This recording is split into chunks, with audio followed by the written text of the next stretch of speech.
All right, everyone. Friday's morning briefing from the Celtic Way. We are, what's that thing we're doing this week? Oh, building ahead to Rangers v Celtic. Guys, can I be honest? I can't wait till this video's over. I know that's a horrible thing to say. Between this and my own channel, I've done 10 different videos this week talking about this match. Can we just get kickoff done, please? It's been the biggest build-up ever. I'm out of things to say. You two can just take it away the day. Tony and Ryan, apologies we're a bit late. Blame Ryan for that one, that's all we'll say. How are things, guys? Things are all good, yeah. The slight game of association football that's taking place down Glasgow's south side, aren't we? It can't come quick enough. Sorry, Ryan, on you go, sir. No, all good. Glad that this is the last preview we've got before the actual pre-match preview.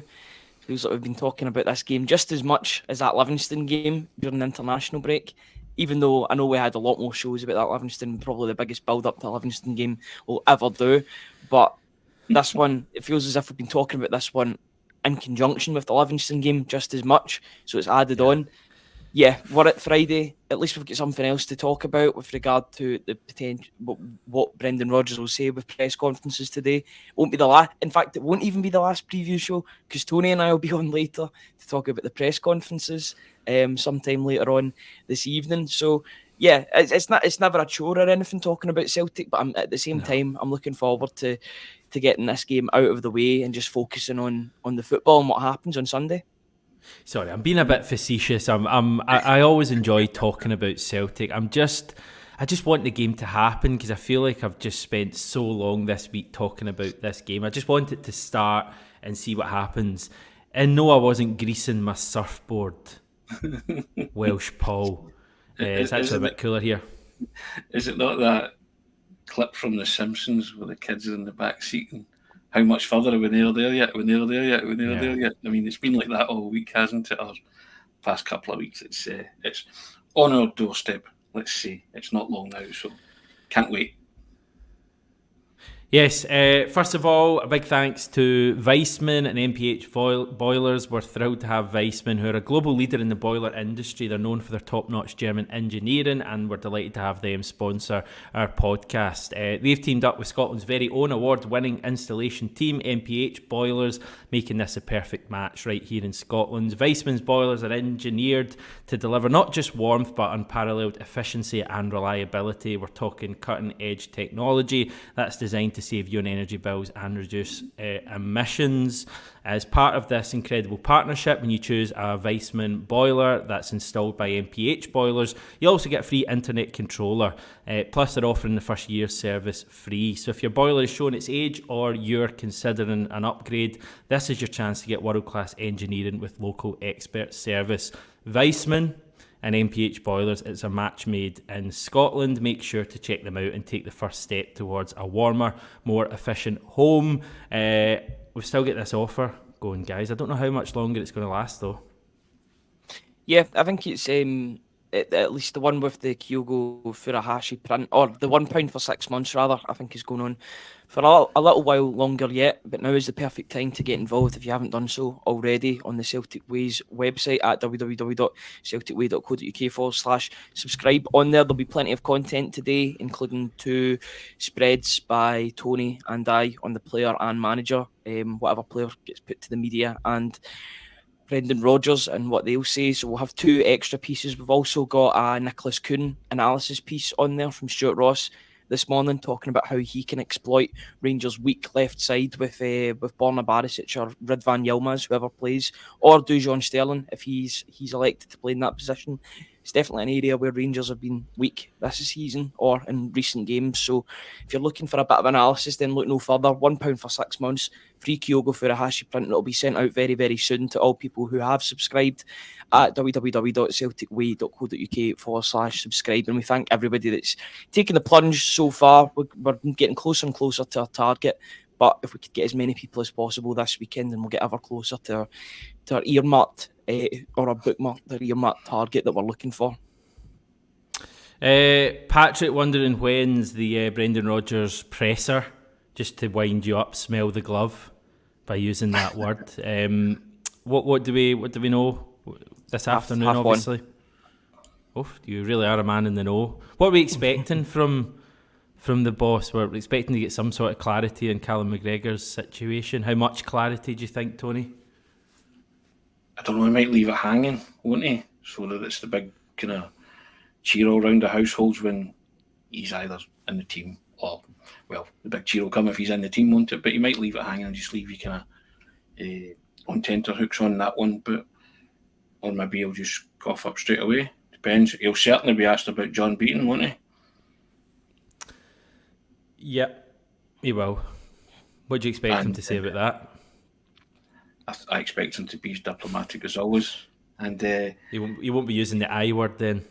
I wouldn't have thought so. And it reminds me of a time when I got the Martin O'Neill peel through the glasses when I asked them about Celtic had got 9 points in the Champions League the season before, the first time they went into the Champions League, and they didn't get through, but one of the few teams to exit the tournament with an incredible 9 points. So the next time they were playing, and I sort of said to Martin O'Neill, would a perfect 10 get you through this time? The importance of taking something on your travels. And he peeled over the glasses and went, I'll bat that straight back at you and see if you catch it in the slips. I was just like, okay then, I'll shut up. So I think Brendan might say something like that to somebody who asks him about John Beaton, today, because he knows he can't say too much, can he? Yeah. He'll just the referee is who it is, and we'll get on with it. Type thing I would expect from him, And he's also not going to give any hint of an excuse before the game. I always think, that's madness to give, his own team any sort of excuse, even, a couple of days out from the game. He's not going to do that. And to be honest, I think we're good enough to beat them regardless of who the referee is. I've come round to that way of thinking. My confidence has grown as the days have gone on, Ryan. Yeah, absolutely. I think it's just an added thing in the game, to be honest, regardless of who the referee is. And I know people have been getting caught in this all week. I don't blame them because, social media can allow for this to happen, but it's all about the 11 men v 11 men on the park. In an actual football game, if Celtic can not allow the referee to have an impact on proceedings, and that's by making silly challenges, by giving the referee a decision to make in the box, either in 50-50 challenges gone wrong or a challenge that maybe is mistimed in the box, or give VAR a chance to rear its ugly head once again, then they should be fine in the game, because 11 v 11, they're the better football team than Rangers, in my opinion anyway. I think they're better man for man with the players that they've got at their disposal. And if the two teams play to the best of their abilities, then Celtic will beat Rangers, because Celtic are the better football team with the better footballers at their disposal. If they allow the referee to have and I don't want to go into conspiracy theories or anything like that, if they allow the referee to have a front seat in this game, then who knows what the result will be. But it's up to Celtic. They're the holders, or they're the deciders of their own destiny in this game. If they can play to their full strengths, which I expect them to do on Sunday, since they know what's been expected for them for weeks now. There's been loads of build up. They can't well, I mean, they could not turn up, but it would be within their best interests to turn up in this game. If they do, and they play to the levels that we know that they can, then I think they'll be fine. But they just shouldn't let any other factors play into the game. Flexi wondering about your front six. Are we all agreed on a front six? What is that? Midfield and attack? Tony, who are you going for in the midfield to attack? Are you allowed to reveal this yet, or is this embargoed like you guys like to do? Spoiler alert. Listen, you know my front six. McGregor's fit, he plays. And then it's that usual triumvirate, and then it's Maida, Kuhn and Kyogo, isn't it? I mean, that's... I think that front six picks itself on the basis that McGregor's fit. Lots of reports saying he's not fit, but we'll get some indication today. The manager will either nail it, or he might just leave it kind of hanging there to see what happens. But I would like him to nail it, but again, you don't want to give too much away in terms of your. I think he'll leave it hanging. I think he'll say your something hand. like, Yeah. "Oh, we've still got another training session to go tomorrow, and then we'll see." You might do that, which is fair enough. I think you'll find out in the next hour. I'll be perfectly honest, because if you see any pictures of Callum McGregor in training, he's going to play against Rangers. If he's training with the first team, you don't not play your captain if he's there with the rest of the group. I think if those Lennox Town photos come out about 11, 12 o'clock and he's in them, then we won't need to be changing our predicted 11s, because I think we both predict that Callum McGregor will be in there. Tony, we think that he will make that step and go straight back into proceedings. Yes, they've got options if he doesn't make it, but we know that Celtic like to put Lennox Town training photos up in the sort of late morning, early afternoon. If Callum McGregor is in those photos, then he'll be the first name on the team sheet on Sunday afternoon, I would presume. And if not, you'll start the conspiracy theory that he's not going to play. Well, then the question starts swirling, and why wouldn't they take a photo of him? He's the main man. People have been asking about him. I think that would do a lot to settle some of the nerves, especially on social media. Either that or give people a bit more confidence going into the game. Not that I think they don't have confidence, because I think there is a sense of optimism around the Celtic support at the moment, just due to the way that they've been playing recently and the players that have came back into the team due to injury or due to a lack of injury. They've came back from their injuries. So I think there is optimism, but there'd be even more optimism. Start the weekend off in the right fashion by showing a picture of McGregor training with the rest of his group, training with his teammates. And yeah, I think everybody will be quite excited to see him back in that team when he is ready to return, and hopefully that's Sunday. But hang on, what are Jimbo and Patrick up to? Jimbo been told Cal Mac won't be risked this season. We'll soon see. And Patrick saying, well, I've been told Callum broke down after 20 minutes of training on Tuesday morning. So this is not what we need, guys. This isn't the optimism we need 2 days out from the big derby. I think you'll see a photo shared as well the more I see it, unless the Celtic want to kind of keep it under wraps. But I don't know, guys. Maybe I'm daft. Maybe I've kind of get caught up in my own mind. But I'm just certain he's going to be in that starting lineup. And what a boost that will be to have him in that team on Sunday. I can confirm I'm daft. So that's, well, we knew that. That's no real revelation, is it? I mean, it's old and daft.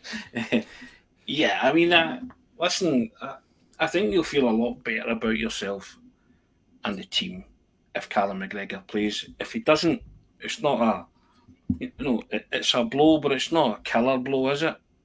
It's because Celtic have been functioning well without him, and as I say, you would trust the Watt as well. You just feel great about yourselves if your captain is in that team alongside McGregor alongside O'Reilly and Hatate, because you feel that's where the game will be won and lost. If you want to talk about the headline, where the crucial derby will be won and lost, and that midfield, I said before, they're the three best midfielders in the country. Nobody can argue with that. And if they turn up and play, then they win the game, don't they? They'll have a huge bearing on what happens in the outcome of the game. And we've spoken about it all week. Celtic do have the better players, and we feel that they're the better team. They just have to go out and prove it. And if your captain's there driving it, then you'll feel good. Yeah, Gordon bringing that up, a point I think Ryan made yesterday. Morning, lads. I think the midfield is the key to winning the game. We control that area, we win, or we will win. Midfield's, very important. I just think, and hopefully this is, this stands the test of time. I think the forwards are vital, and I think we have a much better, more clinical forward than they do. And if you look at the two derbies so far this season, the forwards for me have been the main difference. Similar chances to both teams in both matches. They had chances at Celtic Park, didn't take them. We had a guy who has been on fire in this fixture over the last year or so. I just think, I said it yesterday, I just think the wee man, I hate calling him the wee man, don't know why I called him that there, but I hope and just think Kyogo's going to do something special. Last away goal in the league, Tynecastle, and not the game just there, obviously Tynecastle at the start of the season. That's a long time for him to go without scoring in the league away from home. I think he scored in the St Mirren Cup game. he's due one on the road, and in this fixture he scores more often than not, and you know he's going to get chances. Even when he doesn't score in these games, he gets chances in them. And I just can't wait to see him up against that back line. They play a really high line, Rangers. I think there's going to be a few tight offside calls, and hopefully it only takes one for him to be onside and to rattle it away. Yeah, absolutely. I think that he's a player that doesn't play with any pressure on his shoulders whatsoever. He comes into these games, whether it's Ibrox, Hampden or Celtic Park, and he just treats it like any other game, which is a skill in itself, because he doesn't get wrapped up in the whole pressure of the Glasgow Derby and what that encompasses and what that means for the city as a whole. I think he just comes into it as a third party almost, and he doesn't get attached to it. It's just another game of football for him. It's him going and doing his job, which is absolutely brilliant. And I couldn't necessarily say the same, I think, in the 2 games thus far from Cyril Dessers. I think he's been playing like a man under pressure when he's came up against Celtic, as if he knows that he's got the weight of expectation on all those Rangers players on his, not on his back, well, maybe on his back if he doesn't take chances, but there's that expectation that you have when you're a Celtic or Rangers striker, that when a chance comes your way, you've got to take it. With Dessers, he isn't the most prolific. I know he's been scoring goals recently, but there's still many Rangers fans, and I've spoke to a few Rangers fans, and they don't necessarily trust him when he's one-on-one in front of goal. They think that he's got a good performance in him and a terrible performance in him, and he's very up and down with his performances, especially this season. Yes, his goal record's looking a lot better, especially since Philippe Clement's came in, but he's the sort of guy that can snatch at a chance when it comes. We've seen that in the reverse fixture at Celtic Park. He should have scored in that build up when I think it was it when Welsh gave the ball away, and Rangers went on the counter. Dessers had so many touches to make a chance, make a goal out of it, and he totally snatched at his opportunity. With Kyogo, you just think if he's going to get the one chance, and he might only get 1 or 2 chances, you'd put your money, you'd put your house on him scoring them, because he's good in these big moments. He's a big game player. That's the reason why he's got this sort of mystique and this reputation around him, because he scores in the big games. He turns up. That's why he's Celtic's top striker. But for Kyogo, I would also say that Celtic have got a good backup option as well if things aren't necessarily going his way. And Adam Idah, who's came off the bench a couple of times before and scored big goals for Celtic.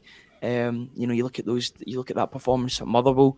If Rangers are tired going into the last 20 minutes, 15 minutes, both teams are pushing for maybe a winner. Adam Idah could be a perfect player to come on because his link-up play is good, and he's a target man as well. He's got a good header on him. We've seen that a couple of times already this season. So Celtic have got options in basically every position on the park that you would want them to. And it's up to them to use those subs effectively when the time comes. As much as I think it's a game for Kyogo, it could potentially be a game for Idah in the last 20, 15 minutes. Who do you see making the biggest impact off the bench, Tony? Probably Idah or Yang if he comes on for Kuhn. But I'm hoping Kuhn performs very, very well. I hope the two of them have a major say. But you just you have tremendous faith in Kyogo because he's been the difference maker in the last 2 games against them. To win the goals. I won the goal at Ibrox and a cracking goal at Celtic Park, and that's all he needs. He wasn't in the game much at Ibrox, but he's lashed at home from 20 yards against a keeper about Jack Buckland's quality. It was a brilliant strike, and I wrote about him the other day. I put the article in the comment section as well. And I think it's testimony to Kyogo that. When Adam Idah came in, he was a kind of flavour of the month, wasn't he? And he displaced him from the team. And I wrote about the fact that Brendan Rodgers had to be kind of pep talk with him and saying, Kyogo's not, basically saying he's not guaranteed, he's not a guaranteed starter. You have to basically pull your weight and score goals.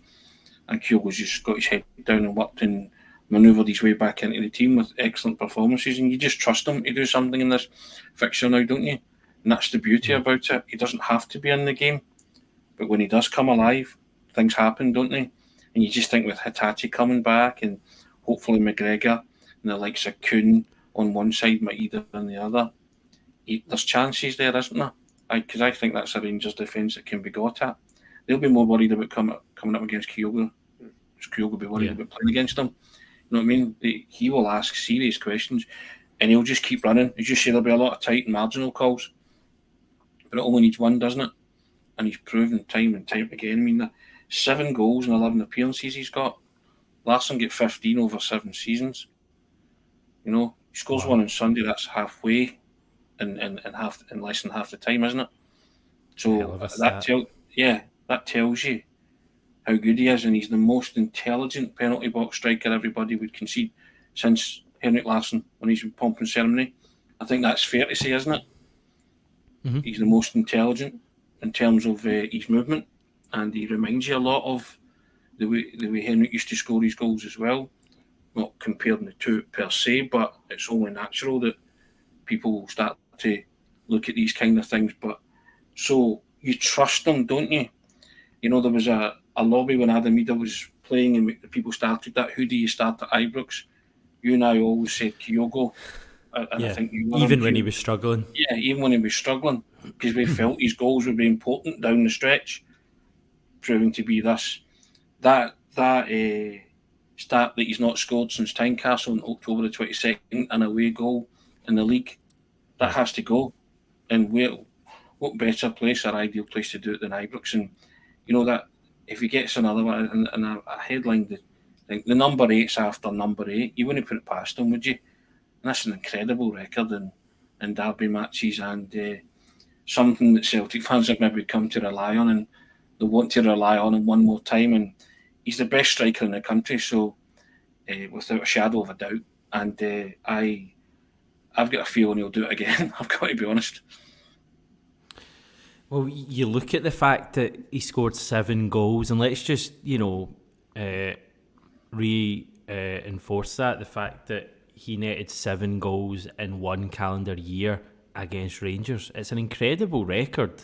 Yeah. Goals at all 3 stadiums, goals in, different competitions. He's such a threat in these matches. And I always think, Kyogo in these games, when teams are going to come out and try and take the game to us, that's when he's at his best, because that intelligent movement, the spaces in behind, where the space isn't normally there when we play, other Scottish teams. So I always think, for me, I don't know if that's what you just said there, Tony, but his movement for me is the best we've seen, in a long, long time. It's incredible movement. His movement alone is world class.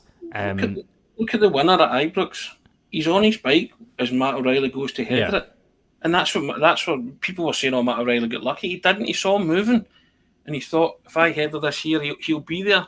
And he's got one chance. The ball bounced, and he's rattled it like all good strikers. That you can't teach that. That's just a player who instinctively knows where to be on a football field if certain things happen. Because you're watching the ball and you're thinking, Matt O'Reilly's going to header this. I'm off. I'm on my bike. And then there was always is he offside? And he knew fine well he wasn't offside. I didn't even celebrate it. So I was just like, a brilliant goal. It's a cracking goal.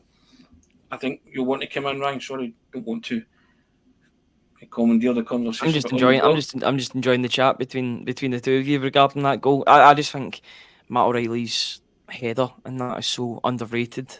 And it doesn't get talked about enough because it's perfectly weighted to Kyogo and it allows him to just run onto it on the half volley. Great finish. Jack Butland has absolutely no chance, but I think that really was we did see some good things from Matt O'Reilly in the early parts of the season, but that was as if, right, we get the hype now. That the hype is now it's warranted because he's done it against Rangers. I know he's done it before in games, but that was a real telling moment from Matt O'Reilly, and from that point till about December, January time, he didn't really look back with his form. He was Celtic's best player for all of those months, you would say. But Kyogo's just irreplaceable in this fixture. I think even though Ida would be a good option, if Kyogo was in a bit of a rut with his goal scoring, the good thing is he isn't. He didn't score in the last game against Livingston, but that was down to a good save by Shamal George. He should be scoring that, but it's a phenomenal save to keep the ball out of the net. But he has been in good form. He's looked back to his old self, which is good to see. It looks as if Brendan Rodgers has unlocked him to the level that he can score goals as he was under Ange Postecoglou. I would like to see him score a few more goals, maybe get two or three in a game rather than just your single goals here and there. But if he's still contributing, then I've got no problems with it whatsoever. And you get the feeling he's going to be the difference. Again, he's been a difference in the past 2 games. I know Bernardo scored and Tavernier scored in the December game, but Kyogo scored the decisive goal in both derby games thus far this season. And would it really surprise you if he was the difference maker in the third game or in all of the games this season, especially in the one last season? Late goal to get us a draw at Ibrox. The cup final, it was his goals that won us that. The 3-2 game, it was his goals that won us that. I mean, the guy's ridiculous. This is the guy that at this time last year, I think he'd only scored 1 or 2 goals against Rangers. Now, I don't know exactly because of where April was, because you had the League Cup final as well. I know Celtic weren't in the League Cup final this year, but you know, even last year, maybe 13, 14 months ago, we weren't having this conversation. We were actually having reverse conversations saying, can Kyogo score in this fixture? Because he hadn't made it onto the score sheet yet. It took him until the start of 2023 to do that. So then the record that he's had over the past year or so to get 7 goals in a calendar year is absolutely incredible. And any doubt about him being able to do it in the biggest of fixtures, especially in the Scottish football calendar, you know, there's no doubts now that he can certainly do the business in this. And I expect him to do the same on Sunday because, you know, that's just what Kyogo does now. Look at the goals, Hamish, right? It's the quick movement. It's the darting into the near post, or it's the clever finishes. You know, the first time at Ibrox from Matt O'Reilly's header, and the one from Celtic Park where he scored from 20 yards. All different kind of goals in there, but what they sum up Kyogo as a striker. He's got quick movement, quick thinker, lethal eye for goal. These are his attributes. That's why he scores them, because he knows what he's doing, and there's nobody better at doing it, and that's what I like about him. It's not just a similar type of goal, is it? They're all different, and they're all down to one, his movement, his quick thinking, just his general all-round striker play, and his ability to sniff out a chance and be on his bike as quick as possible. And the 2 League Cup final goals, just down to walking away from defenders, basically. Well, the first one, the tap in from Aaron Moy, he was naked as a space. He was himself when the ball came across. How can you not mark Kyogo? And another one, someone did try to mark him, but he was too quick to get across the near post because he knew Hatate was going to play it in there. One touch finish, brilliant. And then obviously the 2 long range efforts as well. So, and the goal at Ibrox in the 2 each game, quick reaction to a loose ball, top corner or roof of the net, no messing. So clinical, and that's what you need in these situations. You need somebody who's cold and calculated and clinical and professional. That's why Kyogo starts over Adam Ida for me. It's quite an interesting thing, the fact that the 2 goals he scored against Rangers this season have been long distance goals, both outside the box. I actually, after that game at the end of December, I did a wee bit of digging. And at that stage, he'd scored 64 goals for Celtic. He's probably around 70 now, but at that stage, it was 64. Only 5 of those 64 had been scored from outside the box, and 2 of them were this season against Jack Butland. So I think like Ferencváros was one, and Dundee United at Tannadice was another, and there was another somewhere. So he doesn't actually score many from outside the box. So it's quite a kind of interesting thing, an anomaly almost, that 2 of his best goals for the club, possibly his 2 best goals for the club, have been against Jack Butland and Rangers this season. I just can't wait to see him. I can't wait to see that midfield functioning. My big worry, not to go back to the referee and all that stuff, my main worry with the referee is actually that he punishes rough treatment, and I think we'll see real rough treatment dished out from Rangers. I'm pretty sure of it, given that a number of our players are just back from injury, or have, in Kyogo's case, a kind of niggling thing hanging over him with his shoulder. I'm pretty sure they're going to be at the old kind of dirty tricks and all of that stuff. And I just really hope and pray that John Beaton is dishing out cards early on, because you know for a fact Lundstrom is going to be flying in, and if you don't punish him early on, he'll keep doing it. None of this after 2 or 3 minutes if he puts in a bad one, letting him away with it. Get him booked like you should. That's my big worry with the referee. A bad tackle is a bad tackle at 2 minutes. It's the same as one at 50, 60 minutes. I don't subscribe to the let a player away with it because it's only the second or third minute. If it's a bad tackle, then caution him. Don't take time. Shouldn't be a factor or a consideration into a referee's decision making. You've got to punish it accordingly. In any walk of life, if somebody does something, you've got to punish them, regardless of the time that they do it, regardless of the age that they do it. So you could take that into time as well. I just if Celtic play their game and they play it well, then the referee shouldn't be an issue. But if it's a 50-50 game, then you would hope and expect the referee to put in a good performance and referee the game fairly. I think that's all we're looking for. I think that's all anybody's looking for, is a bit of consistency in the game. VAR's there to assist the referee if there are decisions to be made. There's nothing wrong with going to the monitor, looking at something and then deciding not to go with it. But use the technology that's there at their disposal. Make your job easier, basically. The referees should do. But yeah, I'm looking forward to Sunday as much as we've been talking about it every day. It'll be good to actually get to Sunday and try to enjoy the game. I don't know how many people actually enjoy these fixtures. You maybe enjoy it when you're 2 or 3 goals up, but I don't think that'll be the case on Sunday. So yeah, you endure it, but you also, in a weird way, enjoy it because of the adrenaline it gives you for the 90 minutes. I'm looking forward to it. But purely due to the fact that we've been talking about it for so long, good to get it here right in front of us. We're 2 sleeps away. Yeah, I'm just looking forward to it happening, hoping for a fair game, a consistent game, and to the victor the spoils, basically. Just finally, you guys seen this from Jerry Skyer doing an interview with the King of Kings on Sunday morning. I saw a clip shared by Chris Sutton. 10 a.m. and 3 p.m. Chris Sutton went over to Sweden to interview him for Sky, GR or wherever they met up, and he said it was great to catch up with his old strike partner. How Celtic would love to have those two in situ on Sunday, wouldn't they? Great. Poor man Kyogo.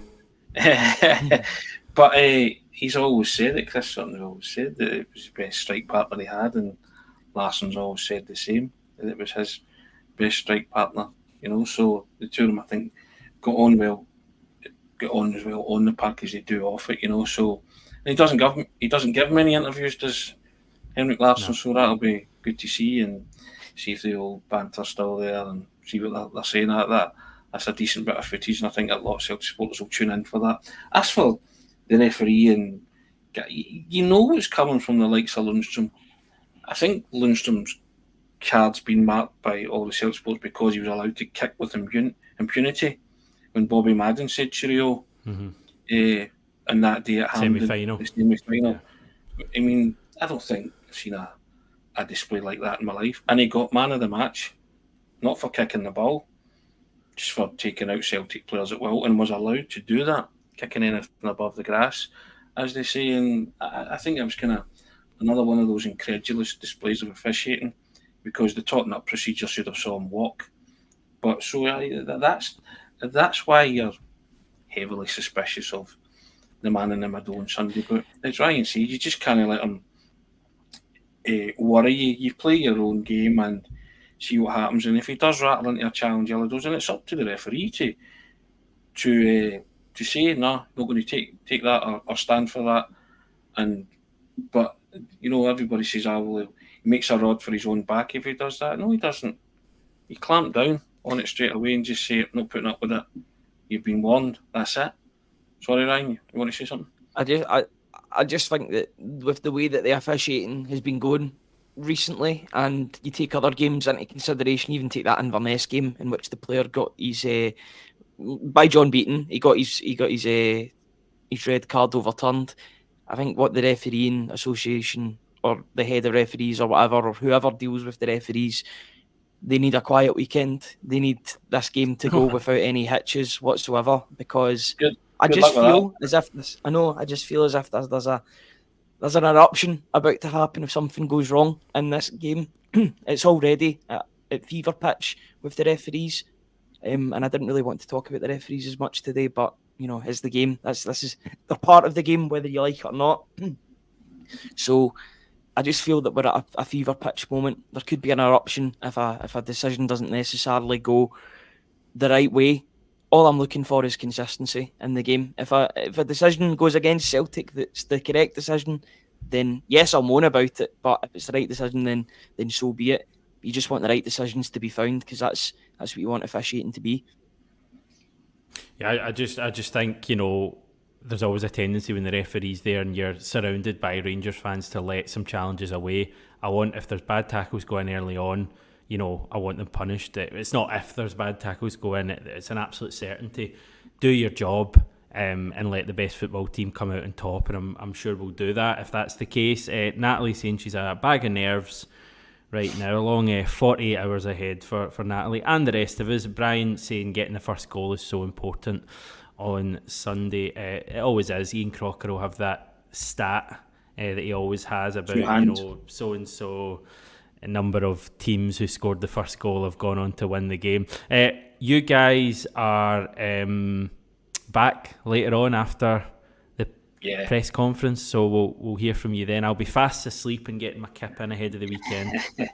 We'll put the Q&As up and stuff first, and then we'll come on at some point, Ryan, won't we?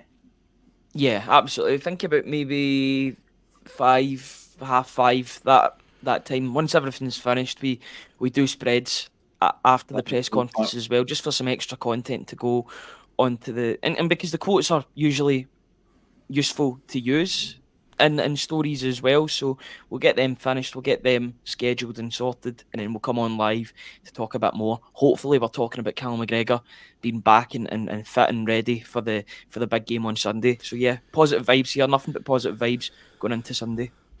Perfect. I'm feeling good as well, but we'll wait and see how Sunday goes. One thing's for sure, we'll all be back together on Monday. Enjoy your weekend, everyone. The guys will have more between now and then. Just before we go, one final shout out for this: 6 months of access for the Celtic Way for £1, and a free Kyogo Furuhashi print from renowned football artist made by Frankie. Okay, everyone, chat to you soon.